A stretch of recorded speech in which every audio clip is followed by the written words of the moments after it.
Welcome to Tribe of Tribes, your monthly window into alternative Arab culture. I'm Aziz. And I'm Brian. Add Yusuf to the mix and we make Quaziana, a Seattle-based rock band with songs in Arabic and English. Alternative Arabia is defined by its outcasts, minorities, and vulnerable communities. So once a month, Brian and I get together to talk about our band and global affairs shaping the world. Our listeners can expect segments that dive deep into artifacts, narratives, and complex topics demanding our attention. We all come from a tribe, whether it's by birth or choice. This is where everyone's baggage becomes one big pile. Beyond a podcast, it's a tribe. This is our third episode. If you checked out our last two episodes, we introduced ourselves in the first one, and in the second one, we talked about Palestine and individual responsibility, I guess would be a way to say that. And today we're taking on kind of another large topic. We're talking about nepotism. So what is nepotism? Nepotism can be defined as a set of practices. It's very closely associated to favoritism, but it's essentially the practice of favoring relatives or close friends, hiring relatives, voting for someone from your tribe, regardless of their political perspective or out of something that you will gain for your personal benefit rather than something for the public. It's primarily something that's seen in business and politics, i.e. in relationship to power and how so many things get done in the world. So we want to take the space today to talk about Kuwaiti privilege. We've been seeing a lot of Kuwaiti first types of policies. We're seeing America first types of policies. I want to also remind you that in places like the Middle East, some of these gestures can be a lot more sweeping and a lot more dramatic than what you might see in the US. Looking at subreddits like Kuwait for Kuwaitis or Saudi for Saudis types of subreddits. Even in Seattle, here we have the Seattle subreddit, and then we have the Seattle WA subreddit, which the one with Washington is a lot more right-leaning. It's like more of the nationalism in those subreddits. And we're seeing that worldwide, like not just in the Middle East and not just in the US. There's a lot of control going on in pretty much every nation right now. When we look at who serves the interests of things that are for the status quo, for an elite part of society, we find that there's been a lot of minority groups that are adopting some of these philosophies and ideas. So we'll be mentioning the most obvious examples are women that vote in a way that's counterintuitive to the benefit of women. Yes. So we think about like some of the Indian American segments in the United States. In Kuwait, similarly, there's a lot of conservative leaning female politicians. And we won't be mentioning any names naturally, but we just want to address this as a worldwide phenomenon. And really the point of us talking about all of this is that we want to put emphasis on people's personal merits, decision-making frameworks, rather than the privileges that they're born into. A lot of people vote and think with this kind of mindset of, I'm going to benefit those people who share my background. But what really matters is that you're digging into the ideas of these people and not taking them at face value or just letting your kind of intuitive judgment of who they are overtake your rational thinking and empirical thinking. Like actually looking at their policies or actually diving deep and being like, do I agree with this person on a core level? We see that a lot with Republican, Democrat. Like one person votes straight one way and the other person will vote straight the other way. And then understanding that part of the democratic process is that you have the right to criticize the person that you voted for. In fact, the person that you voted for, you have even a greater right to do that. But in other cultural paradigms, there's no voting going on, or if it's voting, it's symbolic or like nearly non-existent and actually facing great threat at this stage in history. So there's also a very important privilege that we have of being able to have music as one of the things that we are able to do on a day-to-day basis and pursue as kind of a life goal. So Brian, I would love for you to also reflect on your privilege as a musician and other privileges that you might have. Yeah, I think especially the privilege of making music. I mean, we're not like in survival mode. We have a place to rehearse. Even the privilege of owning a car and how that enables music making, let alone being able to buy instruments, gear, and even having access to a music store. That doesn't exist everywhere. One thing to keep in mind also is that other cultures frame music and ritualize it in vastly different ways. The idea of fixing your instrument and having access to people who have good electric engineering or your amplifier and pedal, or people who are luthiers. In the US, you can do all kinds of modifications on guitars and amps and stuff. But if you give them a oud, or you give them a traditional hand percussion instrument, you're not really going to find a lot of people that work with those types of instruments. Whereas in Kuwait, you can't really be in a band full time. The way that it's seen there culturally is very negative. So you have to have a government job and do music on the side. Or if you are doing music, you're playing at restaurants as background, or you're playing at weddings where you're not background, but you're playing a very specific type of music. And those people are fewer and fewer at this stage. But there's no unified way of thinking about the privilege of making music. It's just the fact that we're able to pursue it is really, it's the privilege that we soak in. And so when we think about privilege, we want to take a very bird's eye view approach on this episode, because we just want to keep ourselves in check. And maybe in future episodes, we'll be able to dial in some of these specifics. But for now, it's time to move on. Welcome to Song Bits. We're going to be talking about our song Wasta today. And the first thing I want to touch on is there's this line in the chorus that is pretty iconic, I would say, at least to me. I always think about it, and it's...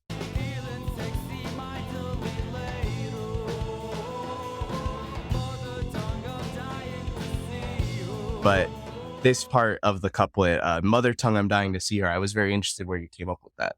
I came up with that line thinking about just the idea of missing the home country, but in an almost sarcastic way. There's something about this longing that you naturally have belonging to a place, but the verb dying is also conveying this kind of anguish. So there's always this tension that happens when you're a third culture kid going back to the place you're from or the place where your family is from. And maybe you feel a little bit more disconnected from it. And I think it's more common in second generation immigrants, but it's a very real phenomenon, even for first generation folks. You're stepping back into maybe some negative associations or some culturally chronic things that happen you would prefer to not deal with. And then the juxtaposition is feeling sexy might delete later is that there's some transgression. There's something that I almost have to hide. And so it's pretty common that people will have like things that they do abroad that they don't want the locals or their immediate family to know about. In the Khaliji context, really, you have a lot of people traveling for prostitution, getting drunk, even simple things like going to shows or certain conferences. Maybe it can be seen as bringing shame upon a family or something to that extent. That's really what I'm channeling in that section of the song. Yeah, and kind of as we touched on in the first episode, like Kuwait kind of sucks for shows. It seems obvious now after learning that like people would travel out for not only that. So I noticed that this song, which is a little different than most of our songs, the Arabic and English are interspersed. Usually in our songs, they're usually like 100% one or the other, or it's kind of like first half, second half. But this one, they're intermixed. So what was the process of that? In Wasta, the English definitely came first because it was coming out of a private school experience, which was predominantly English. But I think also just the song is a little folk rock or something. So the usage of Arabic in that song in particular is to convey authority. So it's a little bit of a role play tactic, but it's really limited to this song. There are a few other songs that I've written in the past that will do that. There's one that I wrote called Ra'id, where the whole song is in Arabic, what parents are telling a rebellious child. But on Chud, for example, the Arabic is used in a lot more comprehensive and dynamic way, where you have the verse and the chorus and all that stuff is in Arabic. So it's just one of the songwriting tactics. And I think it's really interesting with songs like this because when I shared with other songwriters who are only English songwriters, they can't really have any feedback for sections like that. Even for Arabic speakers, when they're looking at certain things I'm doing in the songs that we're putting out, they feel like it's so unique or out there, maybe even eccentric to the point that there's no room for feedback. It's just like, oh, this is an artistic gesture, which if any of you watching this or listening to this are some of those contributors who helped me refine my lyrics, I want to give you a big, juicy thank you. I guess like both, it kind of requires like someone who is bilingual to fully understand the music and fully criticize it in that way, I guess, or give you feedback because they don't have that understanding. And also I think the cultural understanding, like I think a Kuwaiti or someone even just from the Gulf in general would probably have a better understanding of the specific things you talk about rather than like me. Even if I learned Arabic, I would still just like know it as words rather than know, oh, this is like a conservative talking point in the Gulf. Yeah, exactly. We do that quite a bit in the band because we want to create a tier of recognition for those who are inside the culture and understand that some of the dimensions that are not just within Kuwaiti culture, but also in Arab culture and other Islamic cultures. I think South Asian cultures, there's a lot of parallels that can be found. And I like what one of the folks from Chendino mentioned, which is that like the way that we frame Kuwait is almost like a microcosm for all these other things happening around the world. And so that's a huge insight that we got just out of listening to someone's feedback. Well, at least for me, I tend to downplay, like I always say that people don't know Kuwait. I joke that like people ask where in Dubai is Kuwait. But thinking about it, that it's just like a microcosm gives me a newfound appreciation for what we do. Because it's the same thing. Like Gotham is a microcosm for any big city with crime. Yeah. You see these issues taken out of the context you would see them in the real world. And then you're able to inform your real world decisions based on what you learned in the fantasy. That is why I think fiction has a lot of worth in social movements. And I would consider music fiction, even though it's not, but like it's part of the zeitgeist. A great example of a microcosm is a deeply personal story for me, which is the one around switching from an Arabic speaking public school going into an English speaking private school.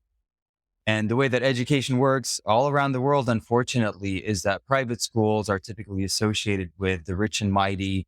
And then the public schools are for everyone else, right? But the inspiration behind Wasta is that going to a private school doesn't make you a better person. But in reality, the way that people behave coming out of private institutions is that they're better than everyone else. Not to be a dead horse here, but it's really important to think about some of these dynamics because nepotism operates in spaces like in private schools. And in the beginning of Wasa, you see that there's a parent that's talking to a decision maker in the school and they're telling them why their son belongs to the school and kind of pleading with them to let them in. So we see all these kinds of unjust things popping up around the world. And sometimes we're taking an incremental approach to kind of weeding them out. But then other times it really needs to be a hard break, right? When we think about cancel culture or like calling out some institution or an individual, that carries a lot of weight. I remember in New York, the director of the Chinese American Museum or something in Chinatown was someone who was shutting down protests. I forget, it was like during COVID or something, but it was someone where it's like their own community was protesting. And then the museum that like supposedly represents that community, their director came out and be like, what are you guys doing? Get off the curb. So obviously that person faced a dramatic lashback and it ended up I don't know if they like fired her or she resigned, but she was no longer in that position. You know, she had to leave pretty soon. It's the same thing that we were mentioning in the beginning where it's like, yeah, just because someone has a certain ethnic identity, don't just assume that because they look a certain way, they're going to think a certain way. So kind of leading into cancel culture, there's like one line specifically in the song that really embodies that to me. And it's where you say, I'm not traumatized, I'm just sick and bored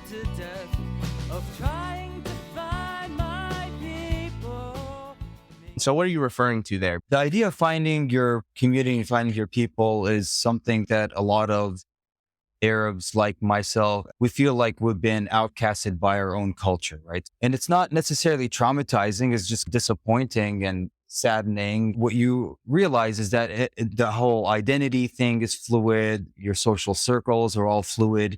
There's been so many times where I just felt like something would last forever, but then I would just be shocked by how short everything was. When I think about the line, I think that as someone with a great amount of privilege, I deny myself even the thought that the Gulf War was traumatizing. I just feel like I was so well protected by my extended family that it never came to the point where I was confronted with something that was as shocking and demoralizing as what the actual trauma victims will express in terms of how they were exploited, manipulated, so many terrible things that have happened in the world that have not happened to me.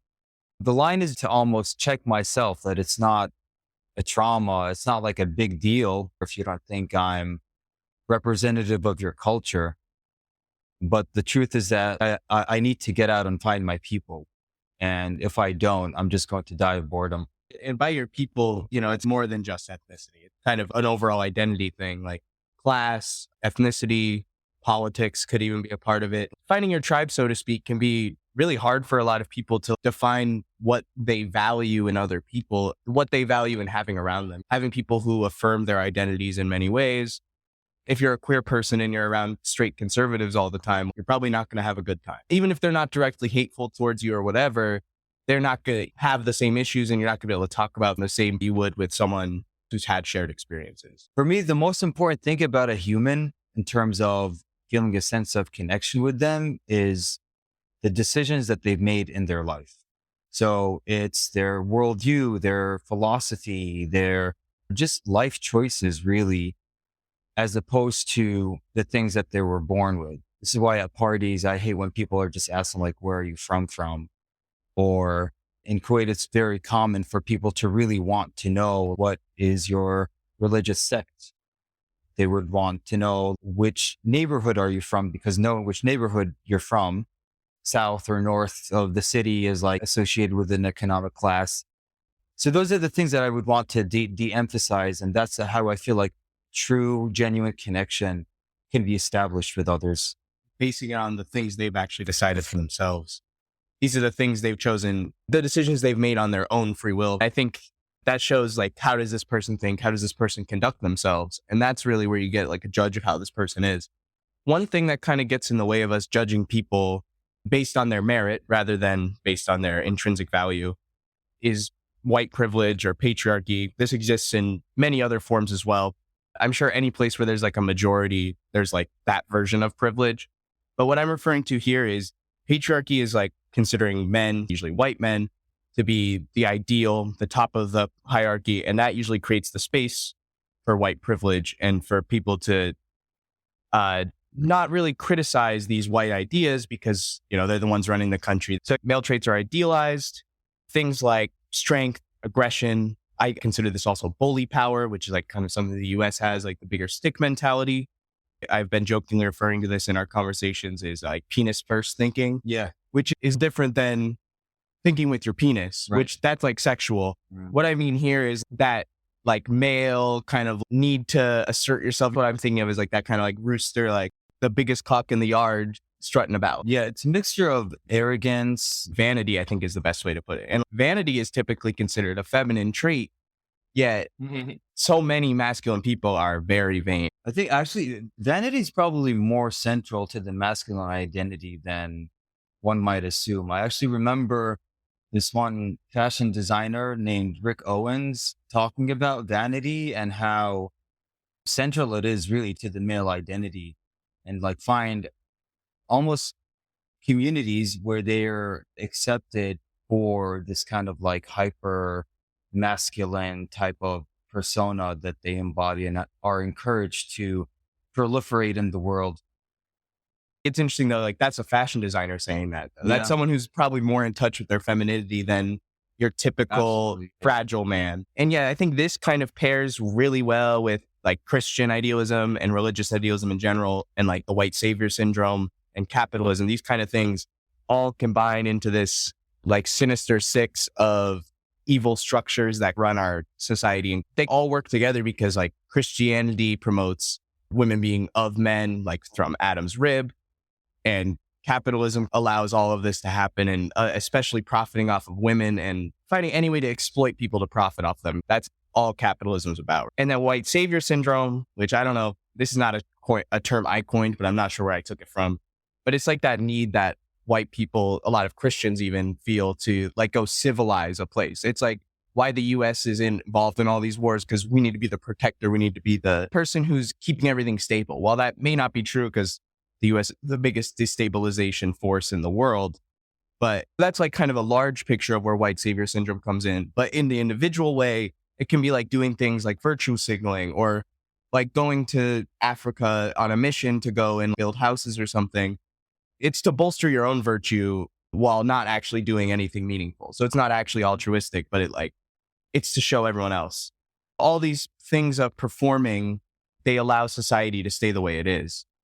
It's interesting that you mention that they're protectors and that they're destabilizing at the same time. And I would say that's definitely very much in the analysis of terrorist groups, that they see themselves as protectors of Islam, and therefore they're justifying their extreme violence. And then they're also obviously destabilizing forces. But I think that there's this kind of discrepancy between like the symbolism, the face value, and then what's actually being done. It's kind of like smoke and mirrors that we're constantly confronted by. I mean, you look at the Syrian president now, and everyone was like, categorize that group as a terrorist group. And now it's just like, you just walk past this line and suddenly everything changes color, and you cross that line from like evil to being good. And now Syria is like the symbol of like democratic hope in the Middle East and all this kind of stuff. But these parallels are really important and sensitive because in a way, like it creates that thread of when we're talking about world powers operating like terrorist states or terrorist groups, this is exactly what we're talking about. They're kind of like doing these very dramatic shifts. They see themselves as keepers of the peace. They kind of do it in the name of the betterment of the world, right? But we all kind of like understand that there is the underlying tone of it's really hard to believe you. Where they're kind of like bullshitting almost, because you see their actions are anti what they're doing. I recently watched, I'd recommend checking out Real Life Lore's video on the rise of Al-Qaeda, and talks very much about this idea and how using Islam and other things to excuse killing Americans and stuff, because all Americans our tax dollars go to bombing in Israel. And I found that interesting because while I don't agree with the violence and the homophobia and stuff, thematically, I agree we do all have a part that we play in violence around the world that the U.S. takes part in, and a lot of us just don't think about it. Yeah. But like, I don't think that means we deserve to die. But it was interesting to see the buildup, because I didn't know any, because like all this is pre my life. So kind of seeing like all the little attacks and kind of the little manifestos released in the different arms of the group. It's just interesting to see like their idea and how they would destabilize things. I would highly recommend you check out how the Muslim Brotherhood operates, because they're professionals at this kind of thing. But when we're talking about these kind of really weird destabilizing groups, I also think about the ones that have been sitting around for a long time, but had this kind of like cult status. Like the CIA? Like the CIA or Mormons. Oh yeah, hey, we're going to talk about that in a minute. So yeah, given that you have like an inside perspective on just growing up Mormon, I wonder if you can comment on the privileges that kind of come with being a white Mormon. So yeah, I grew up in Utah, which if you look at the racial and religious demographics is similar to many ethno states. It's 75% white Christians, 50% of which are Mormon. And then it's 17% Hispanic, and then marginal amounts of everybody else. So when you see a person of color, they very much stand out. Even if they are Mormon, they're held to the margins, but typically they're also not Mormon. So they're othered in many ways. Because also even being Mormon not from Utah is a whole nother thing too. There's so many levels to it here. So being like a person of color who's not Mormon, not from Utah, you're not going to have any friends, because the only people that Mormons talk to in Utah, at least, if you're not in the in-group in Mormonism, especially in like high school, you have no friends, because Mormons won't associate with you because you're a bad influence. Even if you are a Christian too, like you're still a bad influence. You don't believe, you're not a pure. I think that's interesting, but I believe that this is not the only society that has that. If Utah was a sovereign territory, it would probably have a lot more of the similar like politics to ethno-states. But I think because it has to succumb to the US's rule of law, so to speak, it can't be completely that way. While most of Utah's politicians, like 80% are practicing Mormons, there's still like a fifth that aren't. And so I think they keep them in check, hopefully. But yeah, the social thing, you can't police that. And that's where a lot of this happens. Even up to like how far in the religion you are, what level of priesthood you are, you gain special magical powers at every age. So at 8, you get baptized, everybody gets baptized, and that's where you get the Holy Ghost. So that's a part of God or Jesus that kind of stays with you all the time to monitor your morals. It's kind of like your conscience. Mm-hmm. And then when you're a male at age 12, you get what's called the like Aaronic priesthood, which allows you to bless things. So you're able to like bless the sacrament, which is like the bread and the body of Jesus. And then at 16, you gain the Melchizedek priesthood, which is like level 2 magical powers where you can bless people, you can heal cancer, all this stuff. It doesn't fucking work, I'll tell you that. But it's very interesting, but also your priesthood is contingent on the moral values that the Holy Ghost monitors. If you do something immoral, your priesthood acts won't go through, won't work.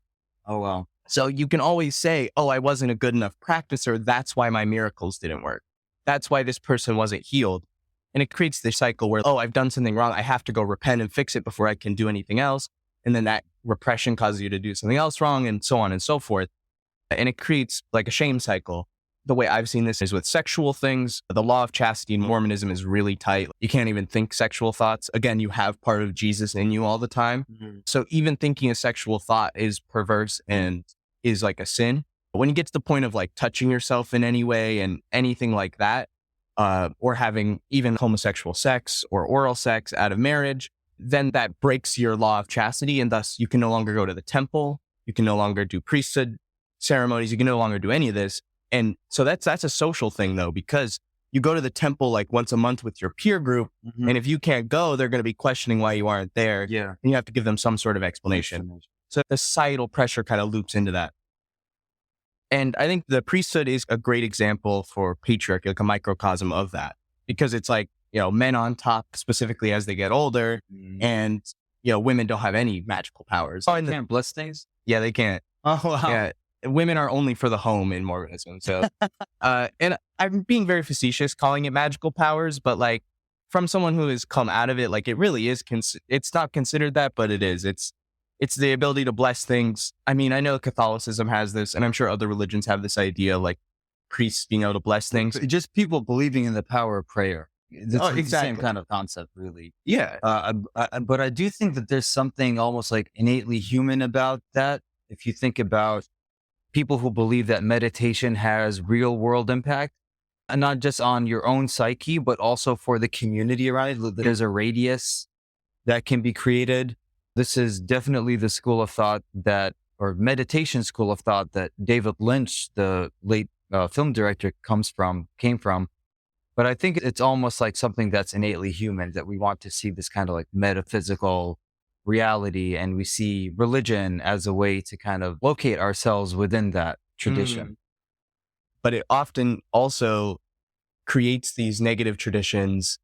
Kind of what stands out to me is like the inherent racism in the priesthood and in Mormonism in general. Up until I think it was like the 70s or the 80s, people of color were not allowed to have the priesthood. They were considered less than. The direct quote, I'm going to quote Joseph Smith here: "Negroes are the descendants of both Cain, the Bible's first murderer, and Ham, the disrespectful son of Noah. The reason for their exclusion from the priesthood is the mark of Cain." He directly was very racist. That was his direct point there. So yeah, that's kind of all we'll touch on Mormonism. But if you have any other questions, I would recommend checking out Johnny Harris's series on the topic. He's done a deep dive on the history of Mormonism. and the colonial roots of that. So the book I read this month was a book called Roe, which I was pretty uneducated on Roe v. Wade in general. And I thought this book would be more about the history and like the actual court case, which it wasn't. So I was a little disappointed on that. But it was basically just a basic primer on the aftermath of Roe and how both sides used it as a pundit for like their side. So pro-life or pro-choice, and just went through their arguments throughout the ages. It was very neutral. I wrote here, if you're looking for the right answer, you won't find it in this book because it doesn't have either point of view or doesn't really deconstruct the ideas very much. It just is like, this person says this and believes this. Yeah. They did this protest, blah, blah, blah. Okay. It's like almost objective. Yeah, very close to objective. I would say it leans a little bit on the pro-choice side, but very little. And that's interesting because Mary Ziegler, who wrote it, is a leader in abortion rights law. I found it interesting that she chose to write a very neutral book because she has written other books about this topic that are not neutral at all. So it's like a good primer. But I want to use this as kind of a jumping off point to talk about male privilege in general, rather than just white male privilege, but talk about how women are often, their choices are taken away by governments or whatever, and not just in abortion. I think whatever your view is on that, the liberty of women is the ultimate deciding factor here, whether or not you believe that women are smart enough to decide for themselves what the right choice is. Because you and I don't have a womb. Like, why are people that are like us deciding for people who do have a womb what they should do? Right. So I find that is informed by some of these patriarchal views, but it's not only that. So there's this like idea that women are subservient to men. And we see that with how few women are in politics and are making our legislation. So I see that patriarchal values often reinforce these ideas that not only abortion has, but many issues where we find women subservient to men in society. Even beyond that, like there's some areas where it's better to have a woman making the key decisions and framing the conversation rather than like invite them in on the panel for their contribution. These are the people who actually know what it's like to have a womb, know what it's like to give birth or have to go through aborting a fetus. But like a male can only know that from a secondary perspective. One thing that I see often is people who are anti-abortion are like, abortion is so terrible. There's all these terrible things that happen.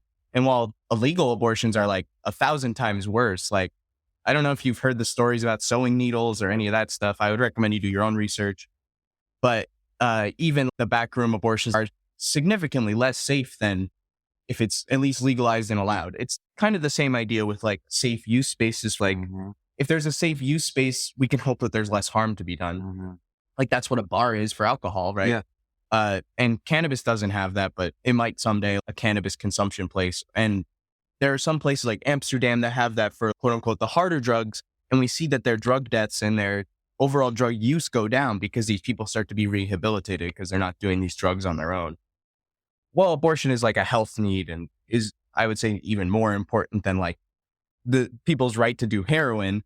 It still has a lot of those parallels. And often we see kind of, femmes' liberty taken away, not only in when to be pregnant and have a child, but also when to have sex. We see sexual assault, but also sex work is looked down upon. So like, if a woman is quote unquote promiscuous or she sells her body, she's considered lesser than, even though it's a legitimate form of labor.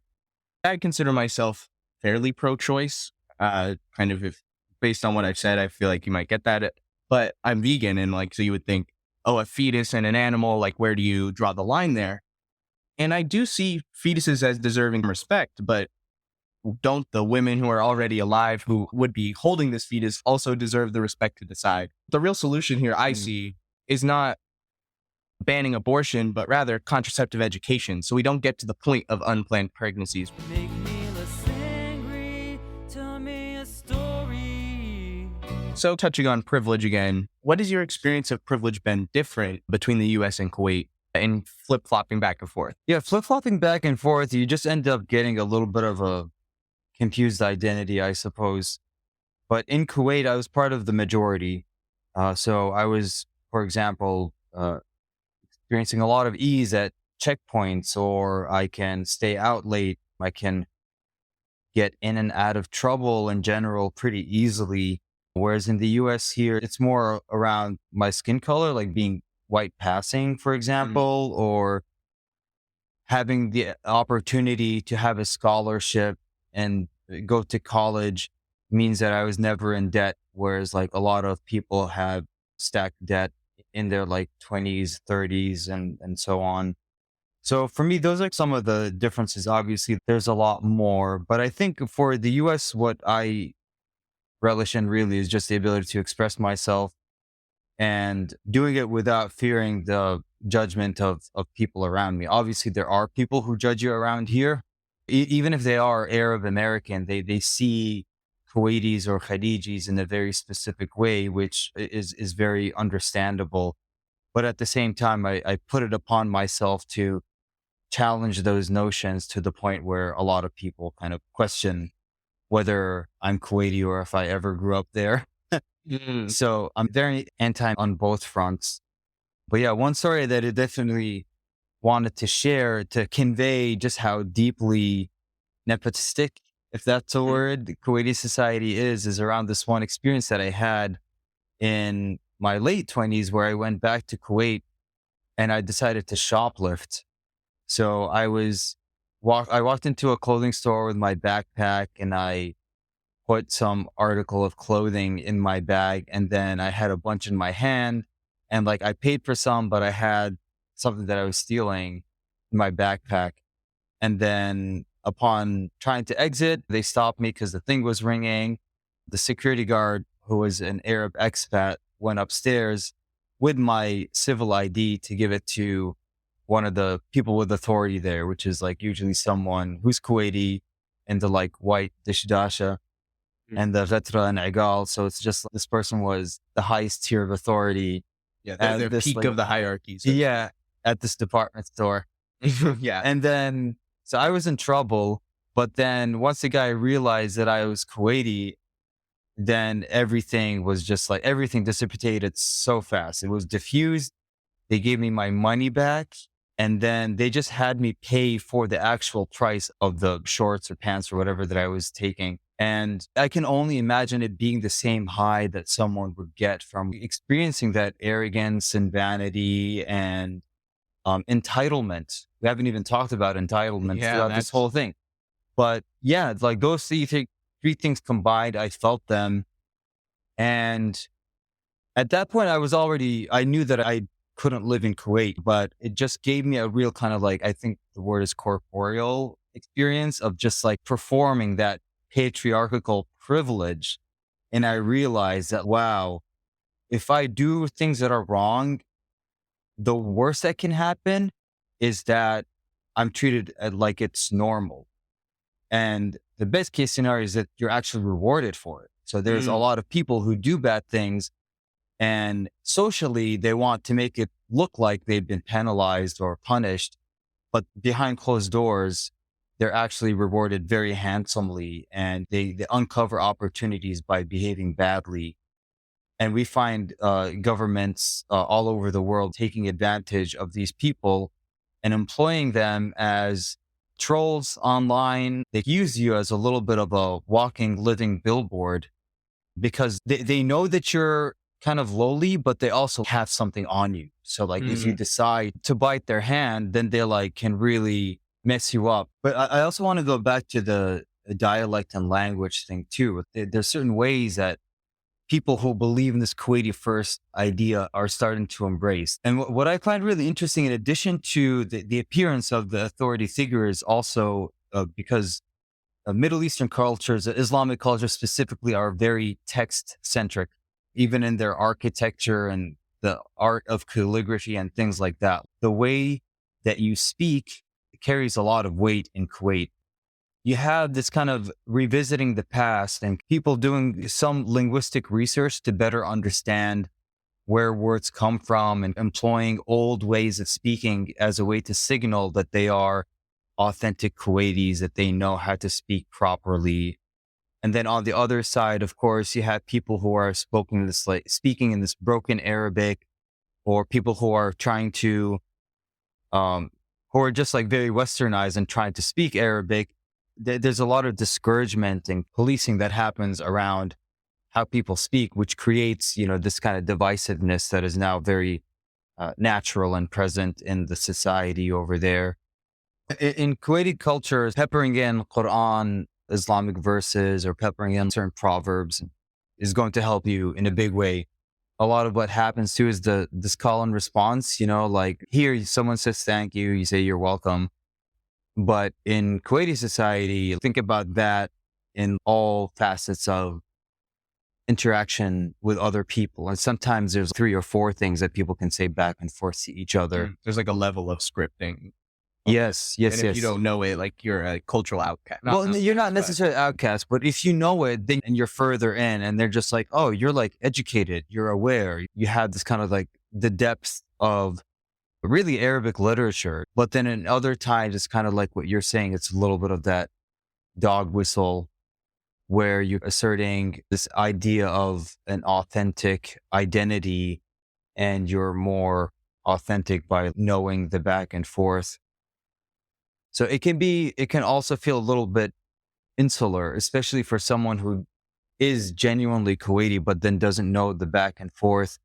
It'll make you hopefully it makes you want to actually know the back and forth, which has been the case for me. But I think a lot of people just shut off. They're just like, this is very archaic and tribal. It's like the equivalent to small talk here. You will just have more things to say with your aunt and uncle and the random people on the street. If you know the back and forth, it'll make them smile, make them more open. They'll open up more to you, but they won't necessarily think negatively of you if you don't know that back and forth. I see. It's like that cultural consciousness to know the back and forth. And if you don't have that, you're not brought into the in group.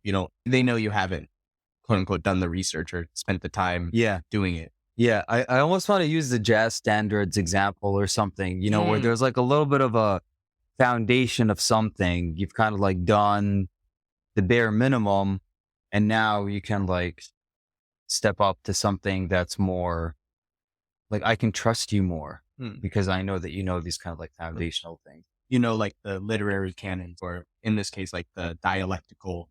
Yeah, the cultural canon or something like that. Yeah. For the last segment, we want to share with you some unique aspects of the Arabic language. So this one isn't necessarily an Arabic word per se, but it's definitely something that's going to help you work with the Arabic language, especially if you're taking this approach of doing transliteration. So there's certain numbers that stand for Arabic letters because there are letters in the Arabic alphabet that have no equivalent in the English lingo. So all of these are 6, 9, 7, and 5. Each of these represents an Arabic letter. And in the early 2000s, there was a slang that developed because Arabic script was not that popular online. Now, for those of you who have maybe like studied Mandarin, maybe you've seen like Pinyin, which is kind of the equivalent there. But then as Arabic obviously became more common in digital space specifically, because there was always like Arabic letters in typewriters, for example, and keyboards. It's been there, but the kind of internet culture was very, very, very exclusively, I would say, English at first. And then slowly but surely you had Arabic like creeping in. The web basically became more multilingual over time. So taking you back to number 6, that's going to be a ta. A very strange sound, but like tar, ta, ta, ta, da, ta, da. It's like a T, but a heavy T. Ta. Nice. Yeah. So you say something like tar, that's like that hand drum over there. It's a heavy T, like ED or something. And then tar can also mean fly. So the word for plane is, for example, tayyara, the thing that which flies.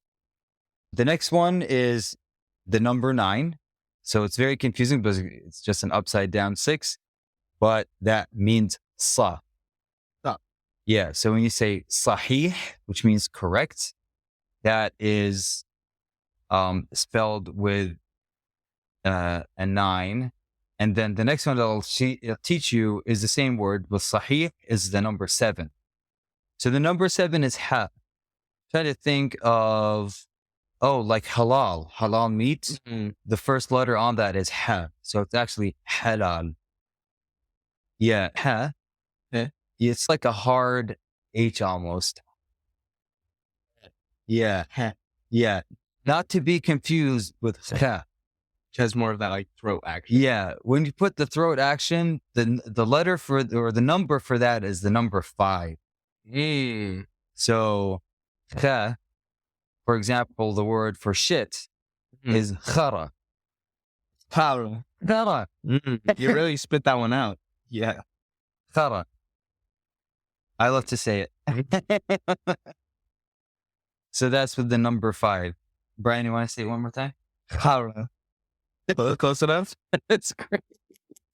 All right. Is that all our number? That is all our numbers, actually. I thought there would be more, but there is actually one more. Mm. There's one more that I'll give you. Well, there's 2 more, but I'll just give you one more to keep it short. The number 3 is an. So my name is Aziz, right? But the actual pronunciation in Arabic is Aziz. With that like Yeah, so it's like an but it has, well, I guess in the back of your throat is where that movement is. It's like the back of your tongue hits the back of your throat. Yeah, yeah. So yeah, check out what songs have that. Wasta, Wasta has the 6. Baraha, Baraha that's a has the 7. 7 instead of the H. Yep. Aris. Aris has that the one? number 3. Okay. There's one more that has a number in it, right? Yeah, but that's a good range. Okay, yeah. So those are some of our song titles that have examples of those numbers being used for those Arabic words. That's right. Or sound. Thank you so much for joining us, everyone. This has been Tribe of Tribes. I am Aziz, and my partner is Brian over here. We are rock and rolling. Thank you so much for listening and tapping into our very deep and personal thoughts. Yeah, hopefully you have a wonderful rest of your day.